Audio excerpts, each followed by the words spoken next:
નમસ્કાર દર્શક મિત્રો, હું છું પરમાર અનિશા. તમે જોઈ રહ્યા છો લોક સામના ન્યૂઝ. તો જોઈએ આજના સમાચાર. મુંબઈના જાણીતા જ્યોતિષ જેઓ જ્યોતિષની અનેક ડિગ્રી ધરાવે છે એવો જ્યોતિષશાસ્ત્રી શ્રી અરવિંદભાઈ મકવાણાએ ઈરાન, ઇઝરાયલ, અમેરિકા વચ્ચે ચાલી રહેલા યુદ્ધની ભવિષ્યવાણી કરવામાં આવી હતી.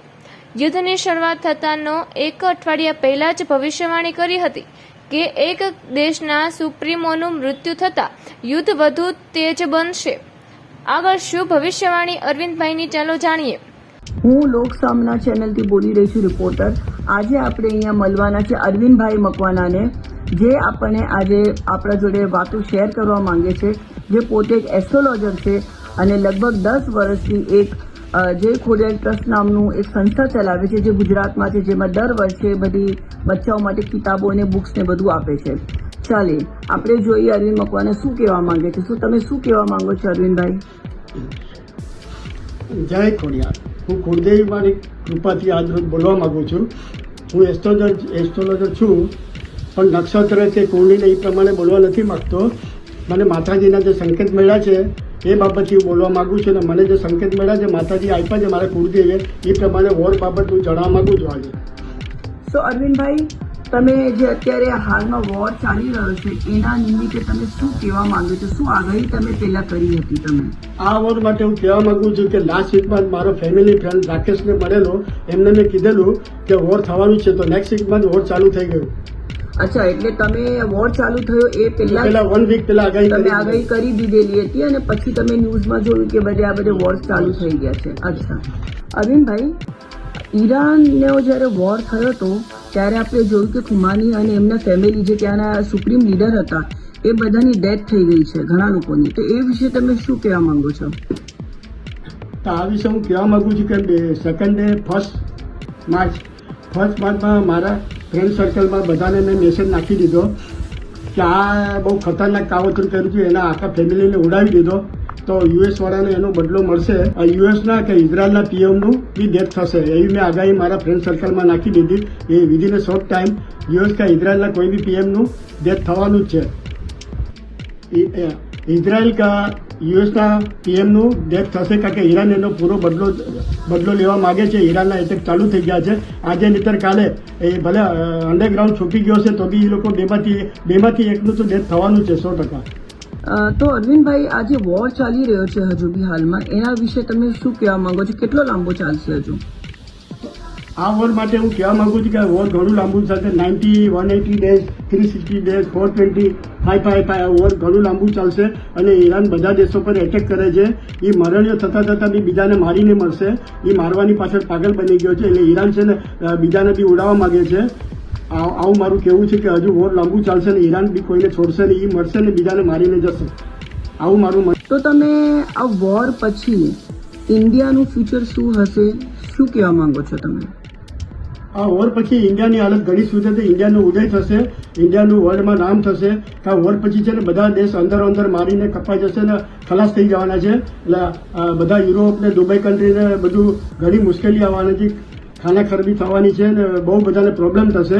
તો બધા લોકો ઇન્ડિયા પાસે માગશે એટલે ઇન્ડિયાનું મેન્યુફેક્ચરિંગ ઉદ્યોગને બધું વધશે અને બધા ઇન્ડિયા બધું એક્સપોર્ટ કરશે અને હિન્દુ મુસ્લિમની એકતા વધશે એટલે ઇન્ડિયાની ડિમાન્ડ વધશે.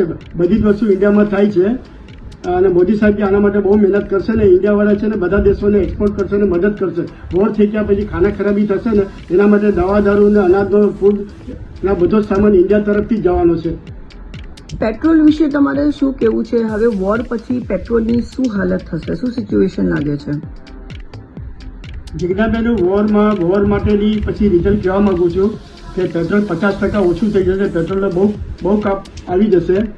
તો લગભગ 20-25 વર્ષ પહેલાં પેટ્રોલ બંધ થતાં ગાડીઓ બંધ થઈ ગઈ ત્યારે બધા સાયકલ પર આવ્યા હતા.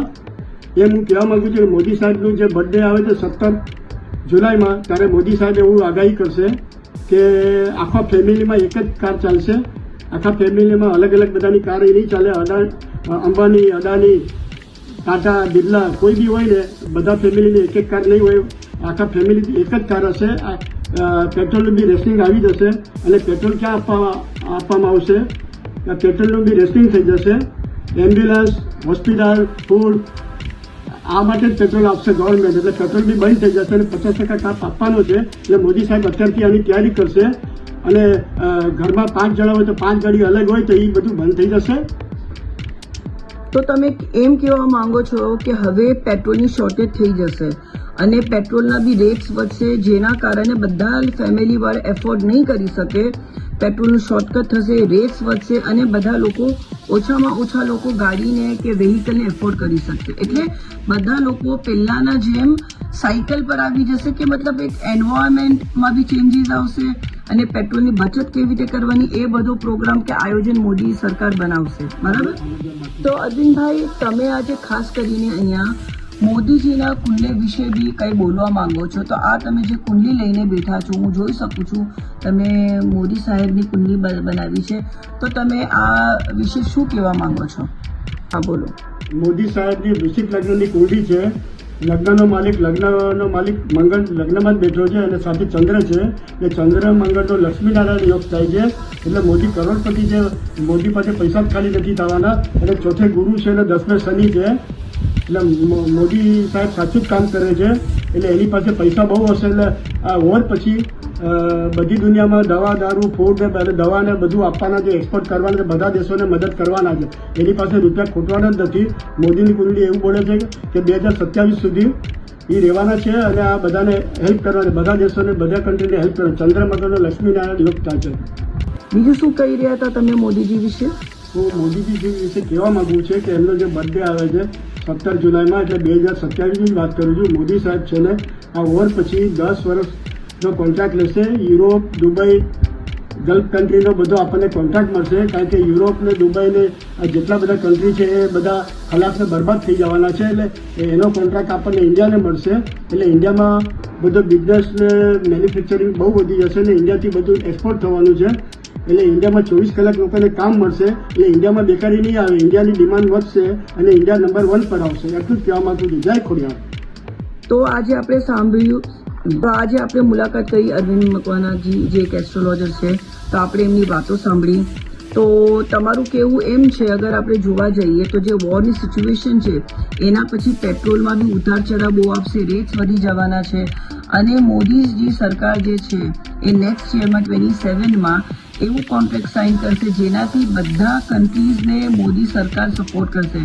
તો જોવા જઈએ તો આપણું ઇન્ડિયા નંબર 1 થઈ જશે અને ઇન્ડિયાના જેટલા બી લોકો છે એ બધાને ખૂબ જ સારી નોકરીઓ મળશે, બધા લોકોને એમ્પ્લોયમેન્ટ થશે અને બહુ સારા રીતે આપણે ઇન્ડિયા નંબર 1 પર આવી જશું. બરાબર. આજે બહુ સારું લાગ્યું તમારા જોડે વાત કરીને. તો તમે લાઈક અને સબસ્ક્રાઇબ અમારા ચેનલને જરૂર કરજો. અને અગર તમે આ ભવિષ્યવાણી એ અરવિંદભાઈ મકવાણાના અંગત મંતવ્ય હોય, તેની સાથે લોક સામના સહેમત હોય તેવું માનવું નહીં. તો ફરી મળીશું એક નવા સમાચાર સાથે. ત્યાં સુધી જોતા રહો લોક સામના ન્યૂઝ.